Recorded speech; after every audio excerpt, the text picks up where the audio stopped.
In November 2004, Navy pilots tracked a craft that had no wings, no known propulsion, and flight maneuvers that defied physics. The Pentagon calls it unexplained, but behind every official admission is a conspiracy with global reach.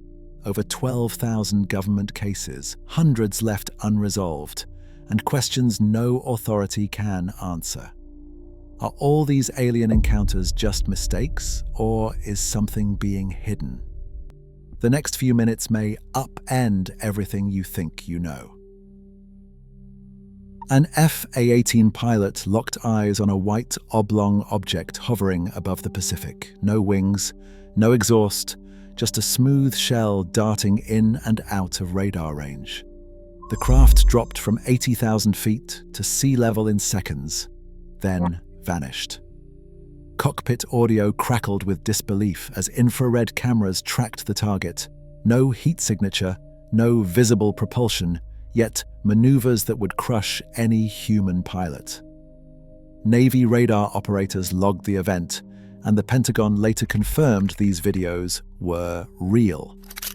Official reports called the evidence unexplained, raising the bar for what counts as proof in the age of advanced sensors and military scrutiny. Between 1952 and 1969, the United States Air Force undertook Project Blue Book, a sweeping effort to analyze reports of unidentified flying objects. Investigators catalogued 12,618 sightings, applying a strict coding system to sort out hoaxes, misidentified aircraft, or natural phenomena. Yet even with these controls, 701 cases remained unexplained, about 6%. J. Allen Hynek, the project's chief scientific advisor, started as a skeptic but grew frustrated by pressure to explain away difficult cases. His later memos reveal concern over incidents that defied easy answers. Blue Book's records, now public, show how official attempts at transparency often fueled more questions than answers, setting the stage for distrust that would echo far beyond United States borders. December 1980 brought a new kind of report from the forests near Royal Air Force Woodbridge in England. United States Air Force personnel on patrol reported seeing strange, pulsing lights weaving through the trees, and then a triangular craft landing in a clearing. Lieutenant Colonel Charles Holt, the deputy base commander, documented the events in a formal memo to the Ministry of Defense. His team recorded elevated radiation readings at the site and sketched impressions left in the soil. Skeptics pointed to the nearby Orfordness Lighthouse, arguing its beam matched the reported lights. Yet Holt's memo, dated January 13, 1981, remains a rare case of military officers putting unexplained details on the record, fueling debate over what disciplined witnesses actually saw that night. March 13, 1997. A string of brilliant V-shaped lights drifted silently over Phoenix, Arizona, watched by more than 10,000 people.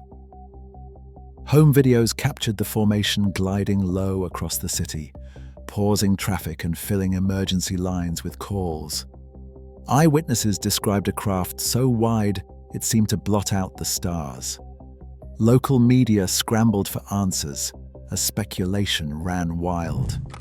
Governor Fife Symington held a press conference and jokingly brought out a staffer in an alien costume to diffuse the frenzy.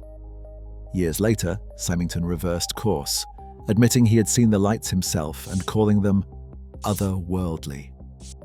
The Air Force explained the event as military flares, but debate over what really passed above the city remains as intense as ever. In the winter of 1989, reports of silent triangular craft began pouring in from towns across Belgium. Over the next several months, police logs and citizen calls documented thousands of sightings, bright lights gliding low over rooftops, sometimes hovering motionless before darting away. On March 30th, 1990, the Belgian Air Force scrambled F-16 fighter jets to intercept an unknown object tracked on radar at speeds up to 1,800 kilometers per hour.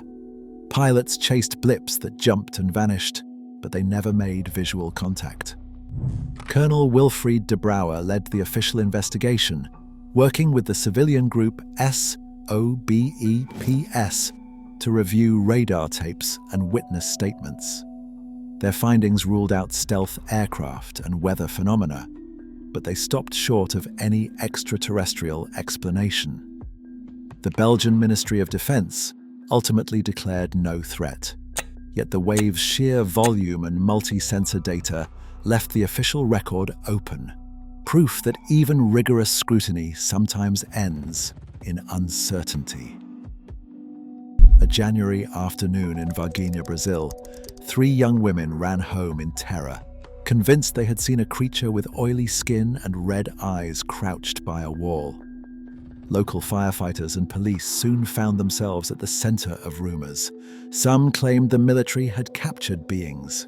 Others pointed to unexplained animal deaths at the zoo. The city's mayor leaned into the mystery, boosting tourism as the story spread. Official investigators later traced the sighting to a homeless man, but the legend outlasted the facts. In the United States, Betty and Barney Hill described being examined by non-human figures after a night drive in 1961, their memories recovered through hypnosis. A decade later, 2 fishermen in Pascagoula, Mississippi, reported being paralyzed and lifted aboard a glowing craft. Psychologists note that hypnosis can create vivid, false memories, while media and folklore shape what people recall. Still, these stories draw crowds and inspire debate, leaving a lasting mark on the culture of alien encounters. Raw data from the Pentagon's most well-known unidentified aerial phenomena cases, like the 2004 Tic Tac, remains locked behind layers of classification. Freedom of Information Act requests often yield heavily redacted summaries or processed videos, and sensor logs and technical metadata are withheld for national security reasons. In 2021, the Office of the Director of National Intelligence released a report summarizing 144 unidentified aerial phenomena incidents since 2004. But the office admitted that only a handful included multiple sensor sources, and almost all lacked enough detail for definitive analysis. Records access analysts say there is a pattern. Nearly 90% of Freedom of Information Act requests for unidentified aerial phenomena files arrive with key details missing, fueling both public frustration and wild speculation. Without transparent access to the original data, every new release seems to raise more questions than it answers, keeping the debate alive and making the evidence just out of reach. Ancient astronaut theories fill cable television schedules, arguing that extraterrestrials built the pyramids or guided lost civilizations, despite the lack of peer-reviewed evidence. Crop circles, once hailed as alien messages, unraveled in 1991 when Doug Bauer and Dave Chorley confessed to making hundreds with a plank and rope. Men in black tails, born from a 1947 hoax, still haunt pop culture. When data runs dry, imagination steps in, spinning stories that outlast any confession or debunking. Disclosure hearings continue, yet hard evidence remains elusive. If contact comes, it could rewrite science and society overnight. The real unknown isn't out there, it's how we'll respond.